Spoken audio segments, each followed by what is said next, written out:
Dr. Elena Reyes, lead astronomer at the Arecibo Observatory in Puerto Rico, stared at her computer screen in disbelief. The signal was unlike anything she'd ever seen before, regular, patterned, and unmistakably artificial. Her hands trembled as she reached for her phone to alert her superiors. Within hours, observatories around the world confirmed the signal. Humanity held its collective breath as cryptographers worked tirelessly to decipher the message. After 3 days of intense work, they cracked the code. The message was simple yet chilling: prepare for assimilation. Before the world's governments could formulate a response, the skies lit up with an otherworldly glow. Massive ships, each the size of a small city, materialized in Earth's orbit. The aliens, calling themselves the Zephyrians, had arrived.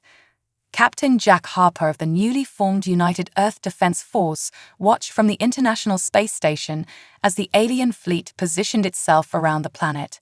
His fists clenched as he realized the futility of their current defenses against such advanced technology. On Earth, panic spread like wildfire. Cities erupted in chaos as people fled to the countryside, believing urban areas would be the first targets. Governments scrambled to maintain order while frantically trying to establish communication with the Zephyrians. Dr. Akira Tanaka, head of the global xenolinguistics team, worked tirelessly to establish a dialogue. After several failed attempts, the Zephyrians finally responded. Their message was clear: Earth was to be integrated into their empire. Resistance would be met with force. World leaders convened an emergency summit to discuss their options. Some advocated for immediate surrender, hoping to avoid bloodshed. Others argued for a show of strength, despite the apparent technological gap. The debate raged on as the Zephyrian ships loomed ominously overhead. In a secret underground facility, Dr. Sarah Chen, a brilliant quantum physicist, made a breakthrough that would change the course of human history. Her team had been working on an experimental defense system that could potentially neutralize the Zephyrians' advanced technology, but they needed more time. As tensions mounted, the Zephyrians grew impatient. They issued an ultimatum. Earth had 48 hours to surrender, or they would begin their invasion. The clock was ticking, and humanity faced its greatest challenge yet. Captain Harper received orders to return to Earth immediately. As his shuttle descended through the atmosphere, he watched in horror as the first Zephyrian landing craft touched down in the outskirts of Beijing. The invasion had begun. On the ground, Major Dmitry Volkov led a team of special forces to gather intelligence on the alien invaders. Their mission was critical. Humanity needed to understand their enemy if they had any hope of survival. As they approached the landing site, they witnessed the Zephyrians in action for the first time. The aliens were tall, slender beings with iridescent skin that seemed to shimmer in the sunlight. They moved with an eerie grace, their 3-fingered hands manipulating technology beyond human comprehension. Major Volkov's team watched in awe and terror as the Zephyrians effortlessly disabled Earth's most advanced military equipment with a wave of their hands. Back at the United Nations, heated debates gave way to a grim realization: conventional warfare would be useless against such an advanced foe. It was then that Dr. Chen stepped forward with her proposal. Her quantum defense system, dubbed Project Starburst, could potentially level the playing field, but it was untested and dangerous. As reports of Zephyrian landings poured in from around the globe, world leaders made a fateful decision. They would buy time through limited engagement and diplomatic stalling while pouring all available resources into Project Starburst. It was a desperate gamble, but it was humanity's only hope. The first 24 hours of the invasion were chaos. Zephyrian forces established beachheads on every continent, their advanced weaponry making short work of human resistance. Yet, in pockets around the world, humanity fought back with surprising effectiveness. The Zephyrians, accustomed to easy conquests, found themselves frustrated by human ingenuity and determination. As the deadline approached, Dr. Chen and her team worked feverishly to complete Project Starburst. Captain Harper, now on the ground, coordinated global resistance efforts. Major Volkov's intelligence proved invaluable, revealing key weaknesses in Zephyrian tactics. With mere hours left before the ultimatum expired, humanity stood on the brink. The fate of Earth hung in the balance, and the next moves would determine whether humans would remain free or become just another subjugated species in the vast Zephyrian Empire. As the sun set on that fateful day, the people of Earth looked to the stars with a mixture of fear and defiance. The greatest test in human history had begun, and failure was not an option. The stage was set for a conflict that would reshape the galaxy and prove, once and for all, that humanity was a force to be reckoned with. As the Zephyrian invasion intensified, Dr. Sarah Chen's underground laboratory became the epicenter of humanity's last hope. Project Starburst, a revolutionary quantum defense system, was rapidly taking shape under her guidance. The facility buzzed with activity as scientists and engineers worked around the clock, fueled by desperation and determination. Captain Jack Harper arrived at the facility, his uniform still bearing the dust of recent battles. He marveled at the complex array of machinery surrounding him. "Dr. Chen," he called out, spotting the physicist amidst the chaos. "What exactly are we looking at here?" Sarah turned, her eyes bright with a mix of exhaustion and excitement. "Captain Harper, welcome to our last line of defense." She led him to a central console displaying a holographic model of Earth. Project Starburst is based on quantum entanglement. In simple terms, we're creating a planetary shield that can disrupt Zephyrian technology at its core. As they spoke, alarms blared throughout the facility. A young technician rushed up to them, panic evident in his voice. "Dr. Chen, Captain, the Zephyrians have breached our outer defenses. They'll be here within the hour." Harper's jaw clenched. "How much more time do you need?" "At least 2 hours to bring the system fully online," Sarah replied, her voice tense. "You'll have it," Harper assured her, already moving towards the exit. "I'll coordinate with Major Volkov's team to slow them down. Just get that shield up." Outside, the sky was ablaze with energy weapons as human fighters engaged Zephyrian craft. On the ground, Major Dmitry Volkov led a coalition of international special forces in guerrilla tactics against the alien ground troops. Their mission: buy time at any cost. Volkov's team had learned to exploit a weakness in Zephyrian armor, a small gap at the base of their helmets. As they fought street by street, city by city, this knowledge proved invaluable. Human snipers targeted these weak points with precision, each fallen Zephyrian a small victory in an overwhelming war. Back at the lab, Sarah and her team worked feverishly. The quantum entanglement field grew stronger by the minute, but it wasn't expanding fast enough. Sarah made a risky decision. "We're going to overcharge the main reactor," she announced to her startled team. "It could burn out the entire system, but if it works, we'll have the shield up in half the time." As the scientists raced against time, the battle raged ever closer. Captain Harper coordinated a last stand at the facility's entrance, a ragtag group of soldiers and civilians holding the line against seemingly insurmountable odds. The air crackled with energy weapons and the acrid smell of ozone. Inside, warning klaxons blared as the reactor reached critical levels. "Just a few more minutes," Sarah muttered, her fingers flying over the controls. The holographic display of Earth flickered, a faint blue glow beginning to envelop the planet. Suddenly, the facility shook violently. A Zephyrian energy blast had breached the outer walls. Harper's voice crackled over the intercom, strained and desperate. "We can't hold them much longer, Doc." Sarah looked at her team, saw the fear and determination in their eyes. "Initiate final sequence," she ordered. The reactor hummed ominously, the sound rising to a fever pitch. Outside, the Zephyrians pressed their advantage. Their sleek, otherworldly forms advanced implacably, energy weapons cutting through human defenses. Harper and Volkov fought side by side, each man knowing these could be their last moments. Just as all seemed lost, A blinding light erupted from the heart of the facility. A wave of blue energy expanded outward at impossible speed, washing over the battlefield. For a moment, everything went silent. Then chaos erupted. Zephyrian weapons sputtered and died. Their advanced armor became dead weight, systems failing catastrophically. The aliens stumbled, suddenly vulnerable and confused. Harper didn't waste a second. Now, he roared, and the human forces surged forward.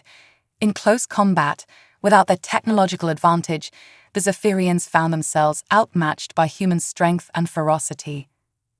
As the battle turned, Sarah emerged from the facility, her face smudged with soot, but her eyes shining with triumph. It worked, she breathed, watching as the blue glow of the quantum shield rippled across the sky. Reports flooded in from around the globe. The shield was operational worldwide, neutralizing Zephyrian technology wherever it touched. For the first time since the invasion began, humanity had the upper hand. But their victory was far from assured. The Zephyrian mothership still loomed in orbit, momentarily stymied but far from defeated. And on the ground, fierce battles continued as humans fought to reclaim their world. As the dust settled on this first major human victory, Captain Harper, Major Volkov, and Dr. Chen gathered to plan their next move. They had won a battle, but the war for Earth's survival was far from over. The Zephyrians would adapt, and humanity needed to be ready.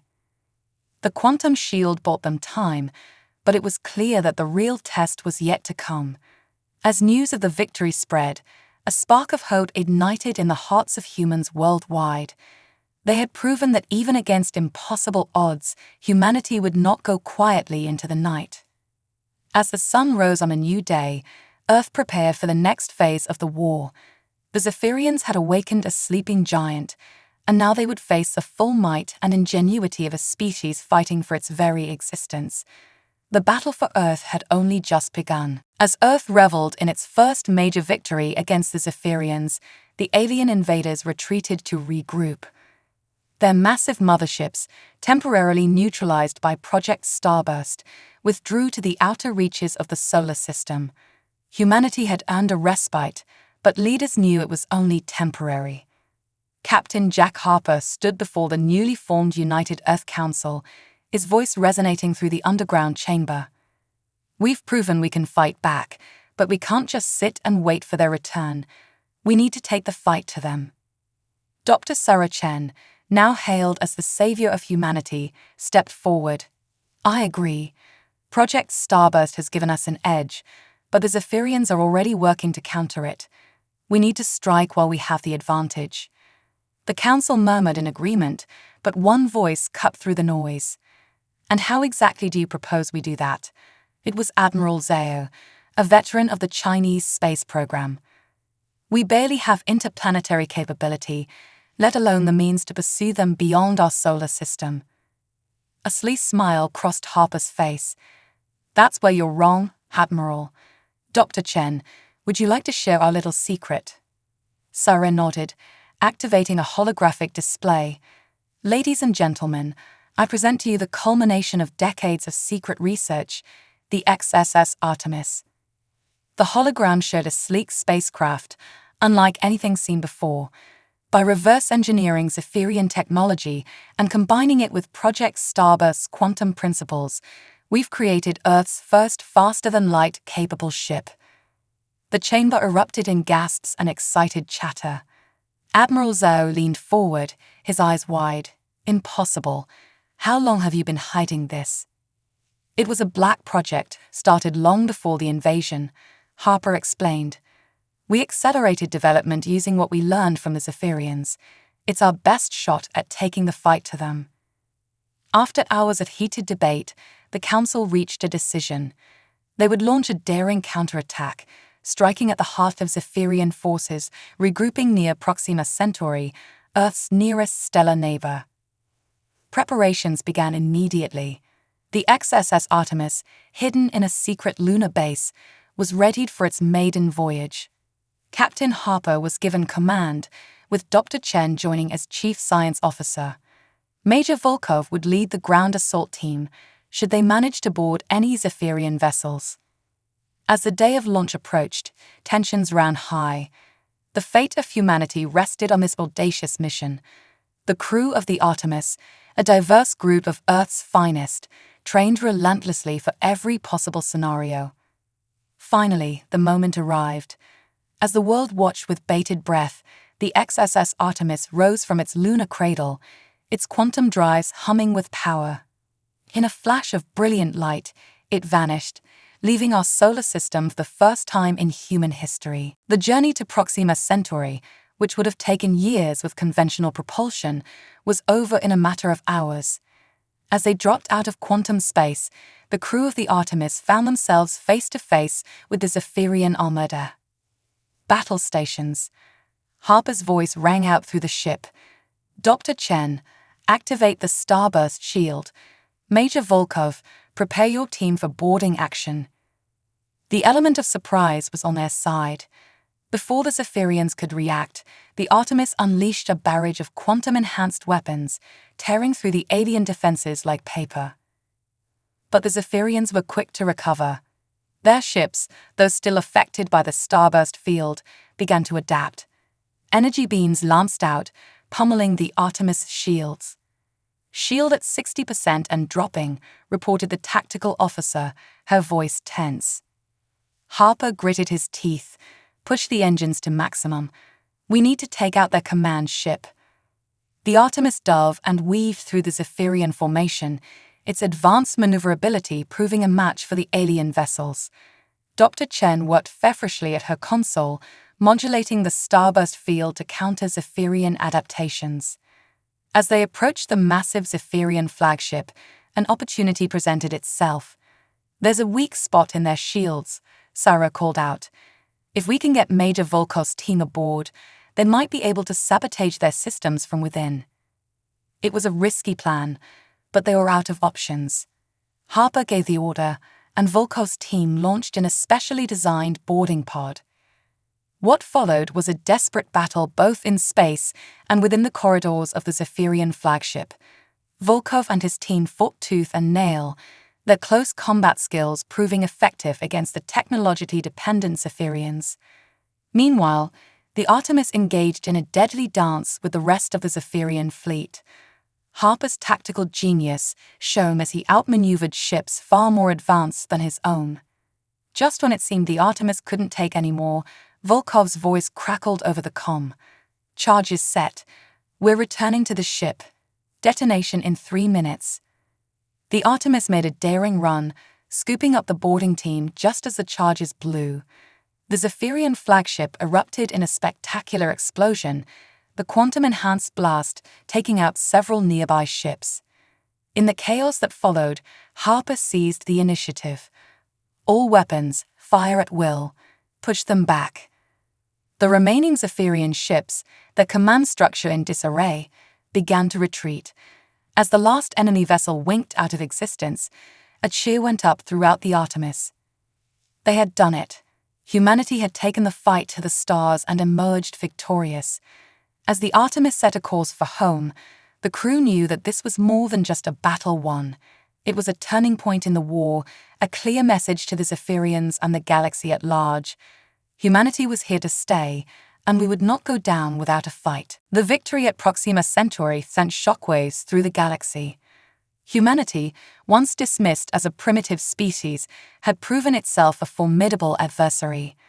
As news of the battle spread, the political landscape of the cosmos began to shift. On Earth, the mood was one of cautious celebration. The United Earth Council convened once again, this time to discuss the implications of their newfound interstellar presence. Captain Harper, Dr. Chen, and Major Volkov stood before the assembly, hailed as heroes. "While our victory is significant," Harper began, "we must prepare for the Zephyrians' retaliation. They won't take this defeat lightly." Dr. Chen stepped forward, her holographic display flickering to life. "Our encounter at Proxima Centauri revealed something unexpected. The Zephyrians aren't the only advanced species out there. We detected transmissions from at least 3 other civilizations, all seemingly at odds with the Zar'konian Empire. The council chamber erupted in murmurs. Admiral Zao raised his hand, silencing the crowd. "Are you suggesting we seek allies among these other species?" "It's risky," Major Volkov interjected, "but it might be our best chance for long-term survival." After hours of debate, a daring plan was formed. The XSS Artemis would embark on a diplomatic mission, seeking to forge alliances with other species oppressed or threatened by the Zar'konians. As the Artemis prepared for its second voyage, Earth buzzed with activity. The quantum shield was reinforced, and a small fleet of hybrid human-Zar'konian ships was under construction. Humanity was gearing up for a protracted interstellar conflict. The Artemis' first stop was the Omega Centauri cluster, home to the Lithians, a species of highly advanced energy beings. As they approached the swirling nebula that marked Lithian space, tension on the bridge was palpable. "We're being hailed," the communications officer announced. A shimmering form appeared on the view screen, its voice resonating directly in their minds. "Humans of Earth, we have witnessed your struggle against the Zar'konian oppressors. We welcome you to our realm." Captain Harper stepped forward. "On behalf of Earth, we seek an alliance against our common enemy." The negotiations that followed were complex. The Lithians, while sympathetic to Earth's plight, were hesitant to enter open conflict with the Zar'konians. It took all of Dr. Chen's scientific expertise and Harper's diplomatic skills to convince them. Finally, an agreement was reached. The Lithians would provide advanced energy weapon technology in exchange for the secrets of Project Starburst. It was a calculated risk, but one that could turn the tide of the war. As the Artemis continued its journey, they encountered the Voloth, a warrior race with a deep-seated hatred for the Zar'konians. Unlike the cautious Lithians, the Voloth were eager for battle. Their massive war fleets, combined with Earth's quantum technology, could pose a serious threat to Zar'konian dominance. But not all encounters were friendly. In the Sirius system, they faced the Cracks, a species aligned with the Zar'konians. The resulting skirmish pushed the Artemis and its crew to their limits, showcasing the dangers of their mission. Back on Earth, the situation grew tense. Zar'konian sleeper agents, hidden among humans since before the invasion, began to sabotage key facilities. Major Volkov, recalled from the Artemis, led a global counterintelligence effort to root out these infiltrators. As Earth fought internal battles, the Artemis made a startling discovery. In the fringes of known space, they encountered the Nazarians, an ancient race that claimed to have seeded life throughout the galaxy eons ago. The Nazarians viewed the Zar'konian expansion with concern, but were bound by their own laws of non-interference. Dr. Chen, in a moment of inspiration, proposed a bold idea. If we could prove that humans are descendants of Nazarian seeding, they might be compelled to help us as their own children. The genetic tests that followed revealed a shocking truth. Humans did indeed carry traces of Nazarian DNA.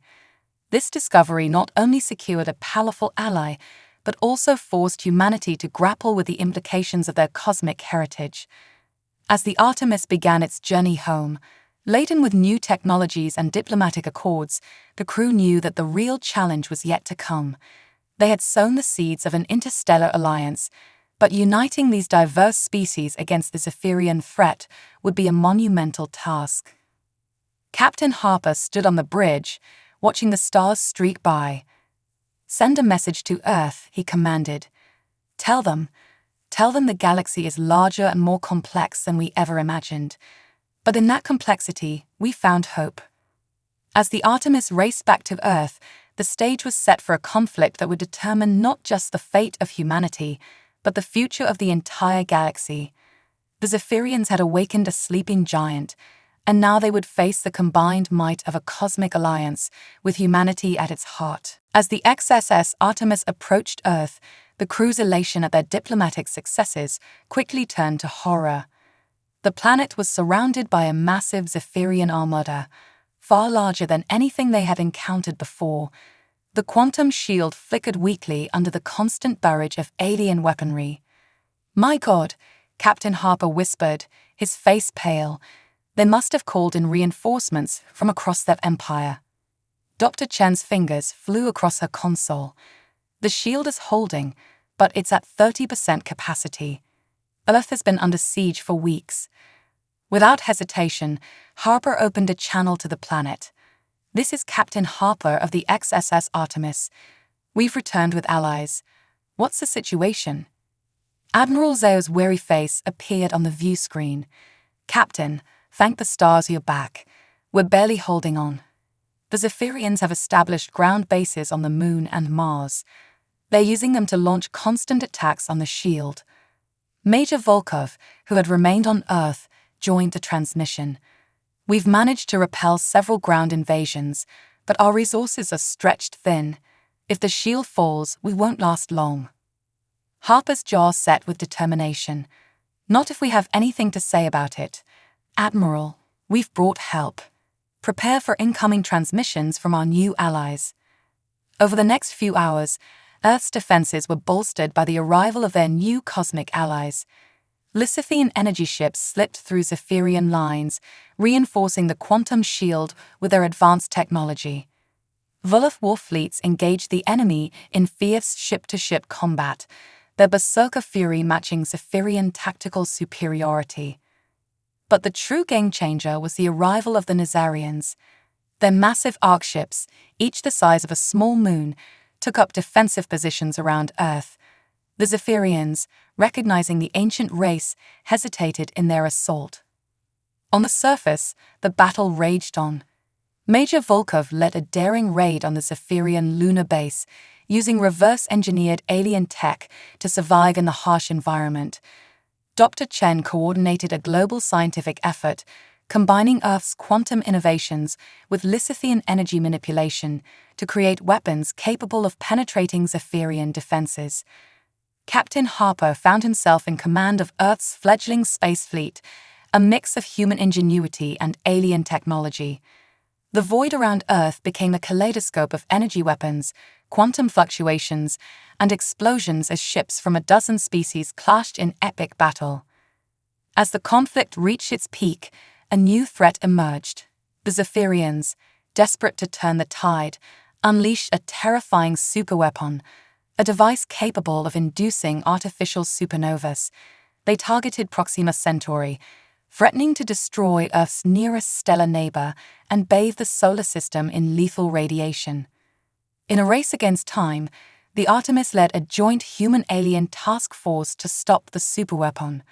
Harper pushed the ship to its limits, weaving through Zephyrian defenses. Dr. Chen worked feverishly to devise a countermeasure, her mind melding with Lysithian energy beings to process calculations at unthinkable speeds. With seconds to spare, they reached the superweapon. Major Volkov, leading a mixed team of humans and Volov warriors, boarded the Zephyrian control station in a desperate bid to shut it down. The battle that ensued was fierce, a clash of multiple species in the cramped corridors of an alien station. As Volkov's team fought their way to the core, the Artemis engaged in a deadly duel with Zephyrian defenders. Harper's tactical genius shone as he outmaneuvered ships far more advanced than his own, buying time for the boarding party. In a moment of desperation, Dr. Chen proposed a risky plan. By overloading the Artemis quantum drive and combining it with Lysithian energy manipulation, they could create a localized space-time disruption, essentially removing the superweapon from existence. The cost would be high. The Artemis would be destroyed in the process. Harper looked at his crew, saw the determination in their eyes, and made the hardest decision of his life. "Do it," he ordered. As Volkov's team retreated to their shuttle, the Artemis made its final approach. With a blinding flash of light, the ship sacrificed itself, taking the Zephyrian superweapon with it. Proxima Centauri and Earth was saved. The loss of the Artemis and Captain Harper's heroic sacrifice became a rallying cry for the defenders of Earth. Human and alien alike fought with renewed vigor, pushing the Zephyrians back on all fronts. As the siege entered its final days, the Zephyrian fleet, battered and demoralized, began to retreat.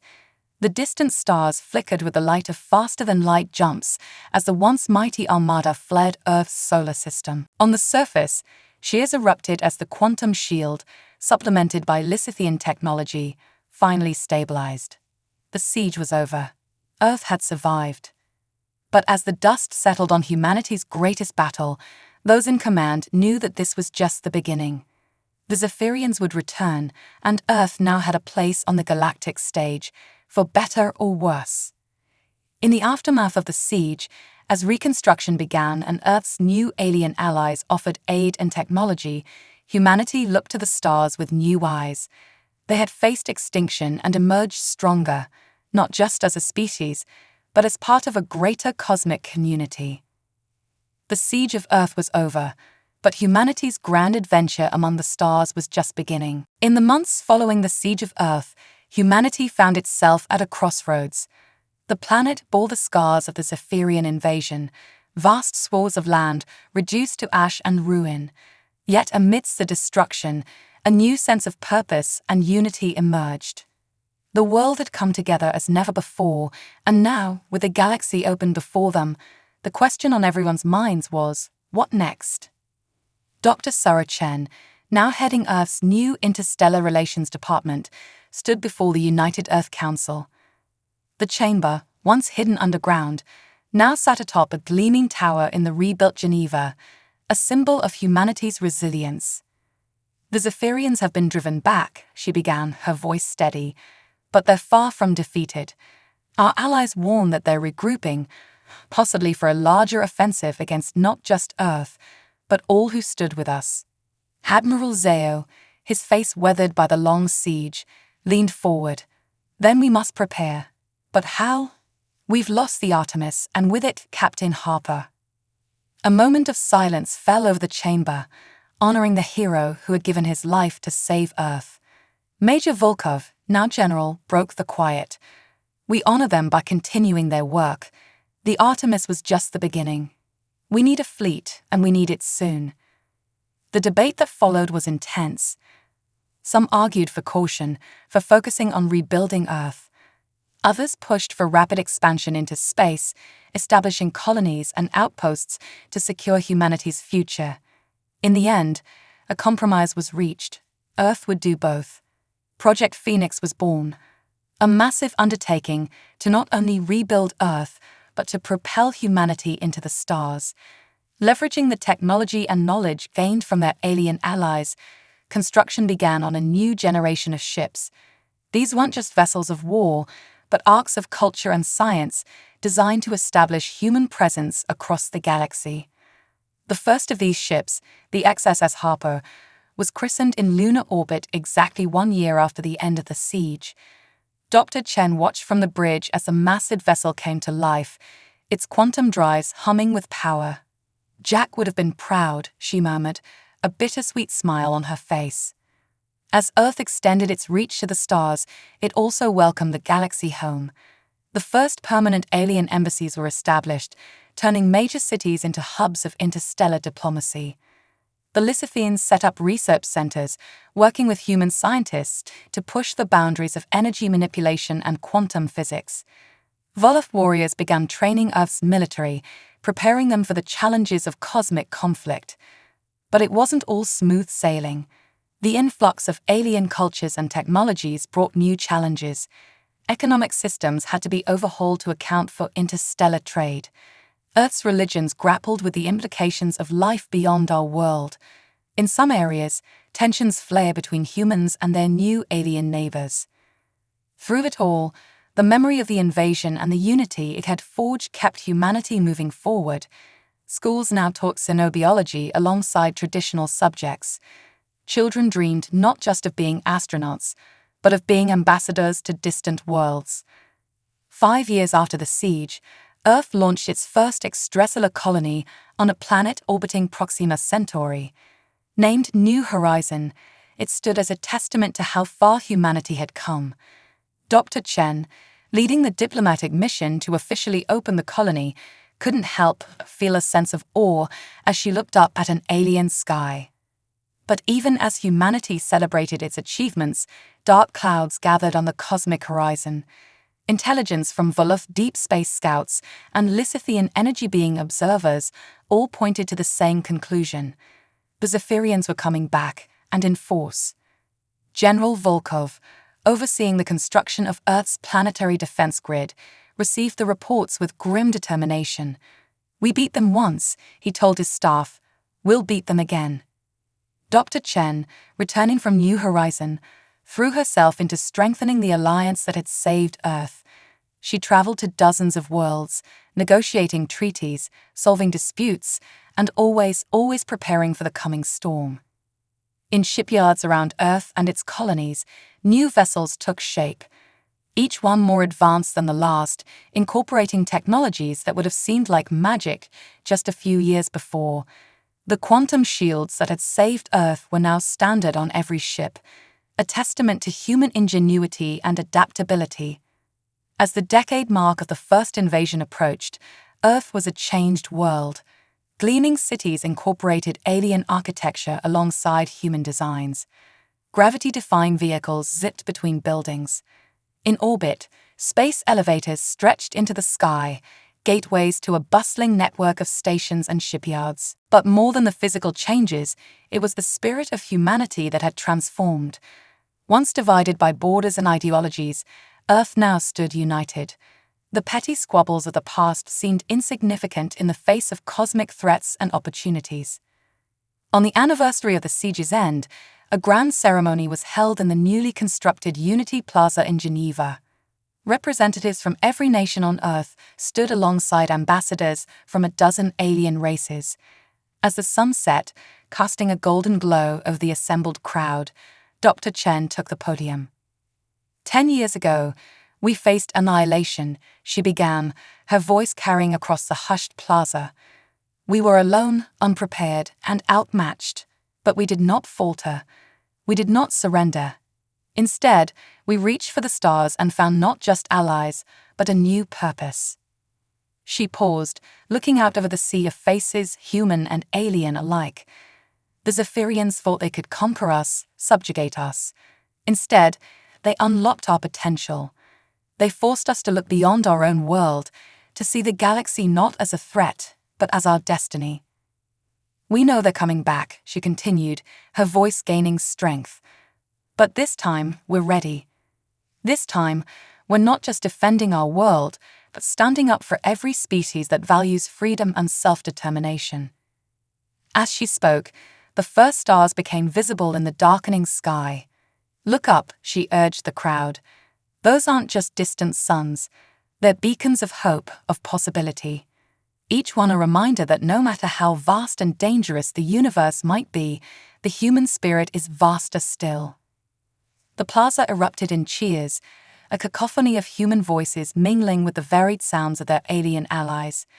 As Dr. Chen stepped back from the podium, she felt a surge of pride and determination. Whatever challenges the future held, whatever battles lay ahead, humanity was ready.